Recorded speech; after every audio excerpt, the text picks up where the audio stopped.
ओं नमो भगवते वासुदेवाय। श्रीमद्वाल्मीकिरामायणम् आरण्यकाण्डम् सप्तषष्टितमः सर्गः। गृत्रराजदर्शनम्। पूर्वजोऽप्युक्तमात्रस्तु लक्ष्मणेन सुभाषितं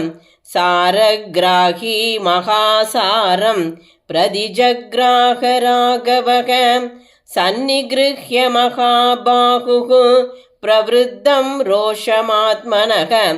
अवष्टभ्य धनुच्छिद्रं रामो लक्ष्मणमब्रवीत् किं करिष्यावहे वत्स क्व वा गच्छाव लक्ष्मण केनोपायेन पश्याव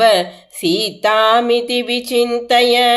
तं तथा परितापार्तं लक्ष्मणो राममब्रवीत् इदमेव जनस्थानं त्वमन्वेषितुमर्हसि राक्षसैर्बहुभिः कीर्णं नानाद्रुमलतायुतं सन्तीह गिरिदुर्गानि निर्धरा कन्दराणि च गुगाच्च विविधा घोराः नानामृगगणाकुलाः आवासा किन्नराणां च गन्धर्वभवनानि च तानि युक्तो मया सार्धं समन्वेषितुमर्हसि त्वद्विदा बुद्धिसम्पन्नाः महात्मानो नरर्षभाः आपत्सु न प्रकम्पन्ते वायुवेगैरिवाचलाः इत्युक्तस्तद्वनं सर्वं विचचार स लक्ष्मणः क्रुद्धो रामः शरं घोरं सन्धाय धनुषिक्षुरं ततः पर्वतकूटाभं महाभागं द्विजोत्तमं ददर्श पतितं भूमौ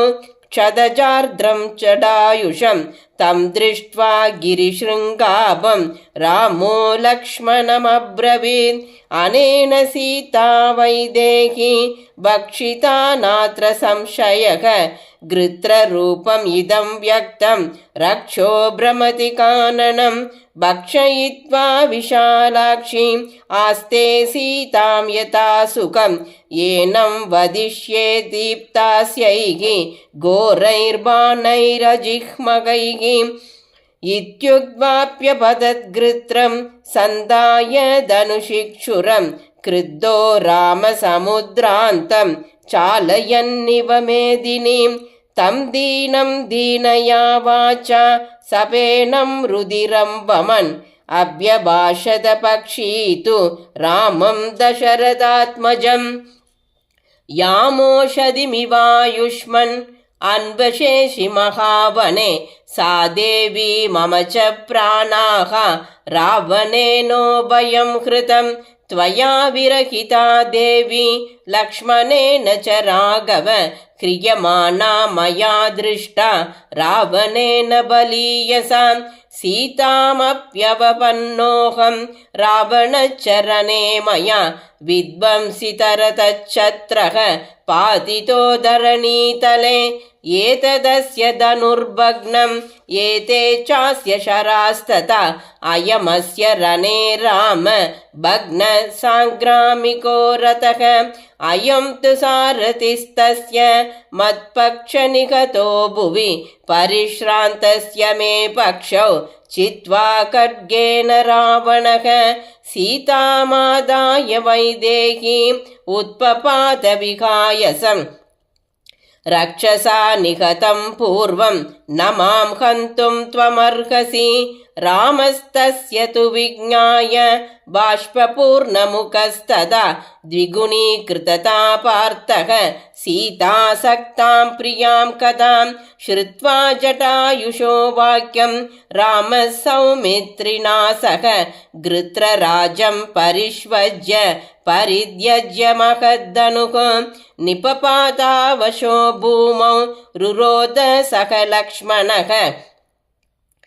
ఏకమేకాయనే దుర్గే నిశ్వసంతం కథంచన సమీక్ష్య దుఃఖితతరః రామः సౌమిత్రిమబ్రవీన్ రాజ్యాద్భ్రంశో వనే వాసః సీతా నష్టా ద్విజో హతః ఈదృశీయం మమా లక్ష్మీః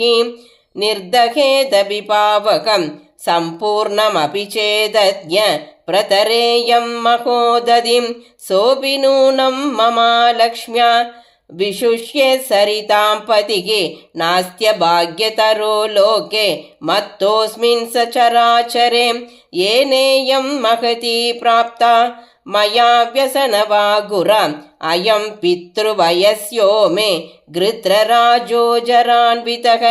శేతే వినిహతో భూమం మమ భాగ్య విపర్యయాన్ ఇత్యేవ ముక్తా బగుషః రాఘవः సఖ లక్ష్మణः జటాయుషం సపస్పర్శ పితృస్నేహం విదర్శయన్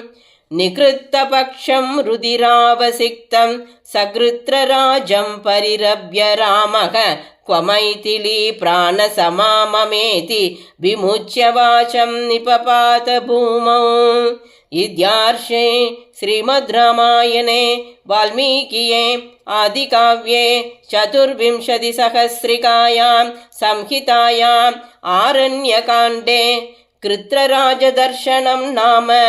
సప్తషష్టితమः సర్గः. శ్రీదాశరథాయ విద్మహే సీతావల్లభాయ ధీమహి తన్నో రామ ప్రచోదయాత్. జానకీకాంతస్మరణం. జై జై రామ రామ.